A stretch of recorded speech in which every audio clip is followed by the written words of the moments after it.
Assalamualaikum warahmatullahi wabarakatuh. Waalaikumsalam warahmatullahi wabarakatuh. Kami dari kelompok 3 ingin mempresentasikan tentang analisis audit lingkungan PT Garuda Indonesia. Kelompok kami terdiri dari 3 orang. Yang pertama ada Graciela Alde dengan NPM 001 dan saya sendiri Gania Zalfasari dengan NPM 0036 dan teman saya Silvi Mariska dengan NPM 0042. Audit lingkungan berdasarkan laporan keberlanjutan PT Garuda Indonesia. Ini yang pertama ada profil perusahaan. PT Garuda Indonesia adalah badan usaha milik negara Indonesia yang bergerak di bidang penerbangan. Perusahaan ini adalah maskapai penerbangan nasional dari Indonesia. Maskapai ini memiliki kantor pusat resmi di Kebon Siri, Jakarta Pusat, sedangkan pusat operasionalnya berlokasi di dalam kompleks Bandara Internasional Soekarno-Hatta. PT Garuda Indonesia menyusun laporan keberlanjutan berdasarkan GRI Standar SASB Airlines, IFRS S1 dan S2 POJK nomor 51 tahun 2017. Latar belakang dari PT Garuda Indonesia, industri penerbangan merupakan salah satu penyumbang emisi gas rumah kaca atau GRK, polusi udara, dan kebisingan. Konsumsi energi fosil yang tinggi. Oleh karena itu, Garuda Indonesia mengimplementasikan konsep Garuda Indonesia Green Airlines yang bertujuan menjadikan maskapai penerbangan selaras dengan masyarakat dan alam. Garuda Indonesia menegaskan komitmennya dalam pengurangan emisi melalui penerapan okupasional safety, healthy, dan environment. Polisi yang menjadi pedoman utama dalam menjalankan operasional perusahaan secara berkelanjutan, maka dari itu PT Garuda Indonesia membuat laporan keberlanjutan untuk membuktikan bahwa mereka telah mengadakan audit lingkungan untuk menilai kepatuhan lingkungan, mengukur dampak operasional, mengevaluasi efektivitas, dan pengelolaan lingkungan.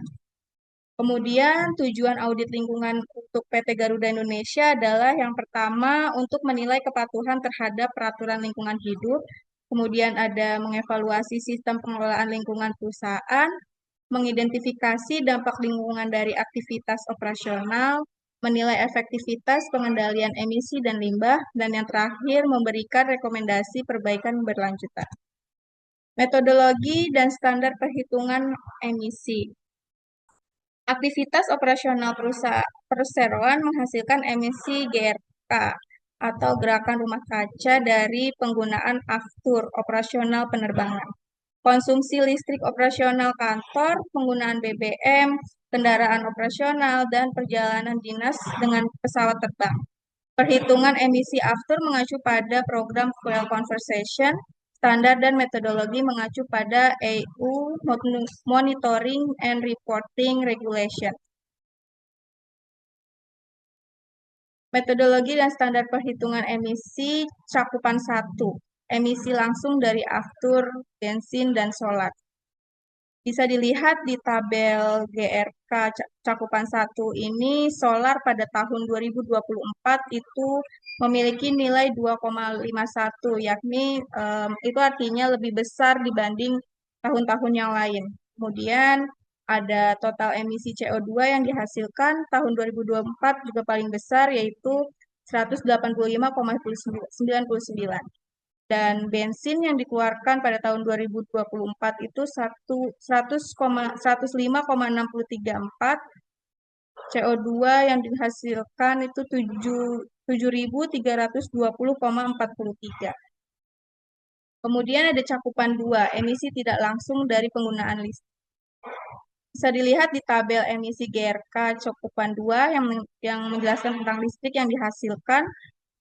Pada tahun 2024, listrik yang dihasilkan 15.762.094 kWh. Itu artinya lebih besar dibandingkan tahun-tahun sebelumnya.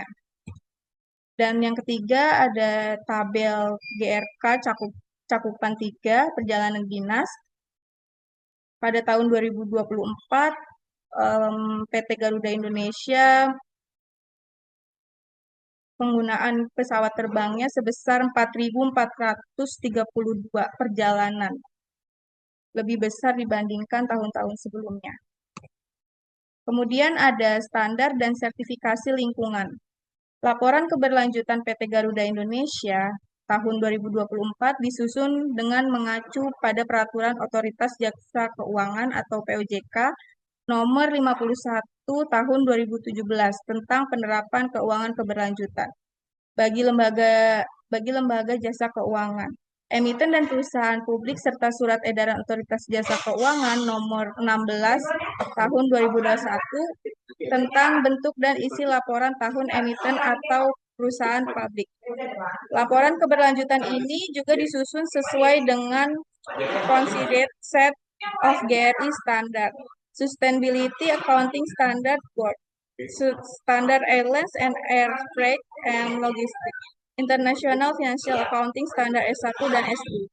Selain dari itu, PT Garuda Indonesia juga mengacu pada ICAO Corsia Conversation 2024 atau IATA Operational Safety Audit dan ISO 37001 2016. Kemudian akan dilanjutkan dengan teman saya, Graciela Alden. Baik. Terima kasih, Gania. Ruang lingkup audit lingkungan yaitu ruang lingkup audit meliputi evaluasi pengelolaan emisi gas rumah kaca yang berasal dari aktivitas penerbangan, penggunaan energi listrik, bahan bakar kendaraan operasional, serta perjalanan dinas. Selain itu, audit juga mencakup pengelolaan konsumsi energi, efisiensi bahan bakar, dan penerapan program fuel conservation sebagai upaya pengendalian dampak lingkungan. Audit lingkungan juga menilai pengelolaan limbah operasional, baik limbah B3 maupun non-B3, termasuk kepatuhan terhadap prosedur pengelolaan limbah dan pengendalian pencemaran. Aspek lain yang menjadi ruang lingkup audit adalah kebisingan operasional, penerapan sistem manajemen lingkungan (OSHE), serta keterlibatan karyawan dalam pelaporan dan pengawasan lingkungan.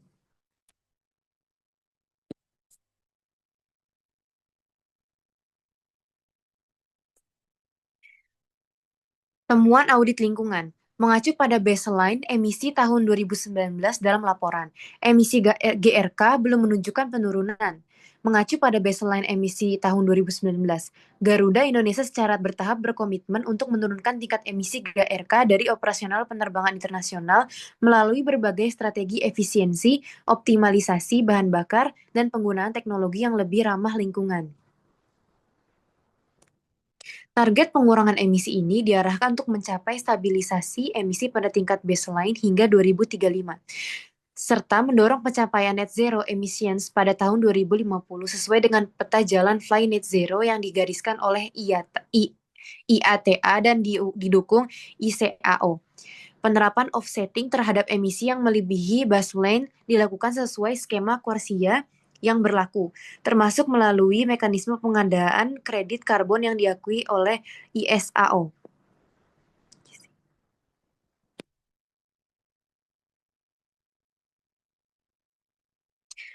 Analisis dampak lingkungan pada PT Garuda Indonesia dilakukan untuk mengidentifikasi dan mengevaluasi pengaruh aktivitas operasional perseroan terhadap lingkungan hidup, baik dampak negatif maupun dampak positif. Sebagai perusahaan yang bergerak di industri aviasi, dampak lingkungan utama berasal dari penggunaan bahan bakar fosil pada kegiatan penerbangan yang menghasilkan emisi gas rumah kaca berupa karbon dioksida dan berkontribusi terhadap perubahan iklim global.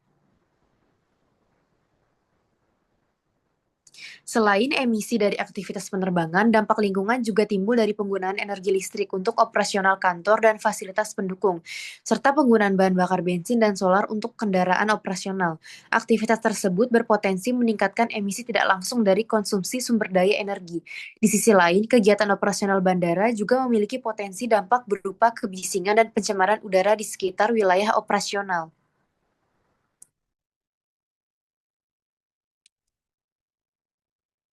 Namun demikian, perseroan telah melakukan berbagai upaya mitigasi untuk mengurangi dampak negatif tersebut, antara lain melalui penerbangan program efisiensi energi, optimalisasi rute penerbangan, dan program fuel conservation.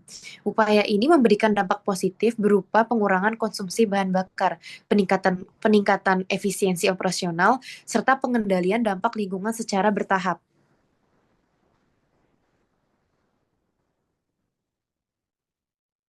Secara keseluruhan, hasil analisis menunjukkan bahwa meskipun aktivitas operasional perseroan masih menimbulkan dampak lingkungan yang signifikan, terutama terkait emisi gas rumah kaca, upaya pengelolaan dan pengendalian dampak telah dilakukan secara sistematis. Oleh karena itu, peningkatan efektivitas strategi mitigasi dan inovasi ramah lingkungan menjadi faktor penting dalam mendukung keberlanjutan operasional perseroan ke depan. Selanjutnya akan dijelaskan oleh teman saya, yaitu Silvi Mariska. Terima kasih Grace atas kesempatannya. Selanjutnya ada hasil audit positif, yaitu hasil audit lingkungan menunjukkan bahwa PT Garuda Indonesia memiliki target penurunan emisi GRK yang selaras dengan standar internasional.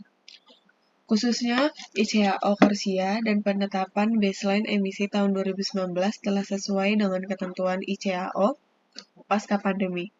Lalu PT Garuda Indonesia pun menyediakan peta jalan jangka panjang yakni stabilisasi emisi pada level baseline hingga 2035 dan target net zero emission 2050 Fly Net Zero IATA. PT Garuda Indonesia juga telah menyiapkan mekanisme pengendalian emisi meliputi efisiensi dan optimalisasi bahan bakar, pemanfaatan teknologi ramah lingkungan, dan skema carbon offsetting sesuai Corsia. Untuk sektor domestik, perseroan mengacu pada Enhanced NDC Indonesia dan Paris Agree. Selanjutnya ada hasil audit negatif.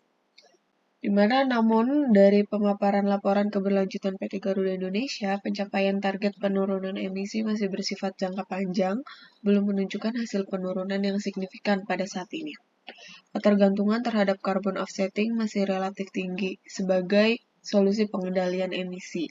Target stabilisasi emisi hingga 2035 menunjukkan bahwa penurunan absolut emisi belum optimal. Hal ini disebabkan oleh kesulitan implementasi teknologi rendah karbon yang masih menghadapi tantangan biaya, keterbatasan infrastruktur, dan ketergantungan pada kebijakan dan dukungan eksternal. Efektivitas pengendalian emisi masih memerlukan penguatan implementasi nyata, bukan hanya perencanaan dan komitmen. Selanjutnya ada kesimpulan, di mana berdasarkan hasil audit lingkungan yang mengacu pada Sustainability Report pada PT Garuda Indonesia Persero Tbk tahun 2024, dapat disimpulkan bahwa perseroan telah memiliki sistem pengelolaan lingkungan yang terstruktur dan terdokumentasi dengan baik. Hal ini tercermin dari pengelolaan dan pelaporan emisi gas rumah kaca atau GRK yang mencakup cakupan 1, 2, dan 3 serta penerapan metodologi perhitungan emisi yang mengacu pada standar internasional seperti ICAO Corsia, IPCC, dan regulasi Uni Eropa.